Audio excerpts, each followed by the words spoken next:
but we don't have anything to protect ourselves with. We only have the power of God with us. With Israel pursuing genocide in the enclave despite the ceasefire, recovery for women remains a distant path.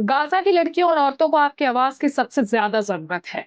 खैर जरूरत तो वहां सभी को है, लेकिन बच्चियों और औरतों से ज्यादा किसी को भी नहीं। और ये बात मैं ऐसे नहीं कह रही।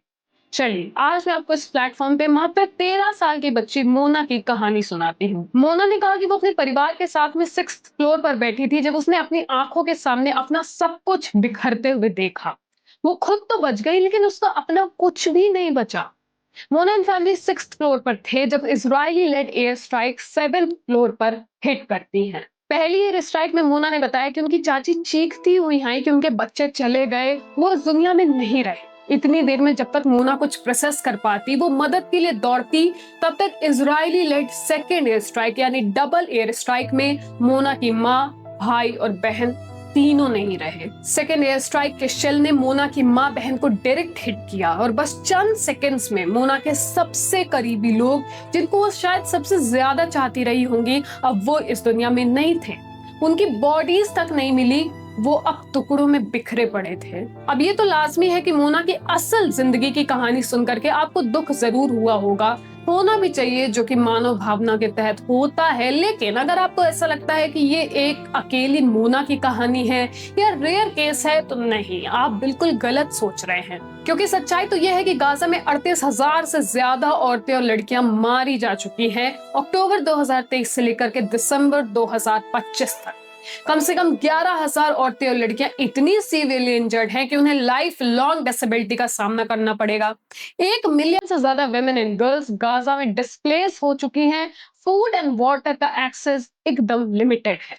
इस वॉर ने वहां की फैमिलीज को पूरी तरीके से रीशेप कर दिया है। औरतें, लड़कियां, छोटी छोटी बच्चियों को पूरी तरीके से बेसहारा बना दिया है। वो अपनी हर चीज का भार अब खुद उठाती है, from caregiving, income, survival, that too without anybody's support. अब हो सकता है कि इन सब के बीच में आपके मन में एक जेन्युइन सवाल आए कि भाई एक ऐसे नाजुक समय में, वॉर या जेनोसाइड, एक डायर सिचुएशन में, ह्यूमन ऑनलाइन विच सेज कि it is here for promoting humanity, केवल बच्चे, लड़के और औरतों की बात क्यों कर रहा है? मतलब वॉर, जेनोसाइड, इन सब में तो सभी मारे जाते हैं ना, तो सबकी बात होनी चाहिए। एंड यस, आपका सवाल या आपकी सोच बिल्कुल सही है और इसीलिए हम इसे आंसर करेंगे। देखिए, इस वीडियो के माध्यम से ह्यूमन ऑनलाइन आपको ये नहीं कह रहा है कि आप ये ह्यूमैनिटी के लिए आवाज ना उठाइए। बिल्कुल आप उठाइए, ये मुद्दा हम सबका है और हम सभी को बात करनी चाहिए। बल्कि इस वीडियो के मीडियम से हम आपको ये बताना चाहते हैं ज्यादा से ज्यादा लोगों को कि किस तरीके से वॉर लाइक सिचुएशन, वॉर या जेनोसाइड के वक्त सबसे ज्यादा वुमेन एंड गर्ल्स सफर करती हैं और इसके बाद भी बहुत बहुत कम लोग करते हैं।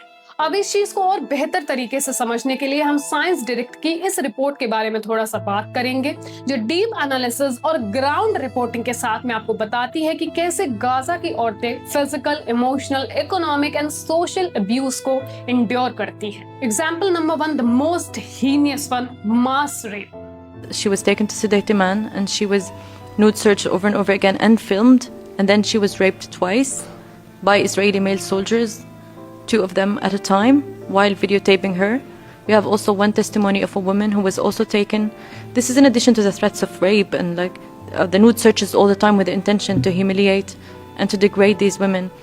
She says she was also raped by an inspection device by a female soldier. इसे एक सबसे बड़ी डेलिब्रेट स्ट्रैटेजी की तरह यूज किया जाता है पूरी की पूरी कम्युनिटी को टेरराइज करने के लिए। इस तरह के वॉर, जेनोसाइड्स के वक्त वुमेन एंड गर्ल्स टारगेट बन जाती हैं ट्रैफिकिंग, फोर्स्ड लेबर की। एग्जाम्पल नंबर 2, इकोनॉमिक डेस्परेशन और डिस्प्लेसमेंट, यानी सरल और आसान शब्दों में अगर कहा जाए तो बेसिक सर्वाइवल के लिए औरतों को अपने आप को बेचना तक पड़ता है। जेनोसाइड के सर्वाइवर्स, पर्टिकुलरली जो सेक्सुअल वायलेंस को इंड्योर करती हैं, वो अक्सर लॉन्ग टर्म साइकोलॉजिकल और सोशल कॉन्सिक्वेंसेस से सफर करती हैं।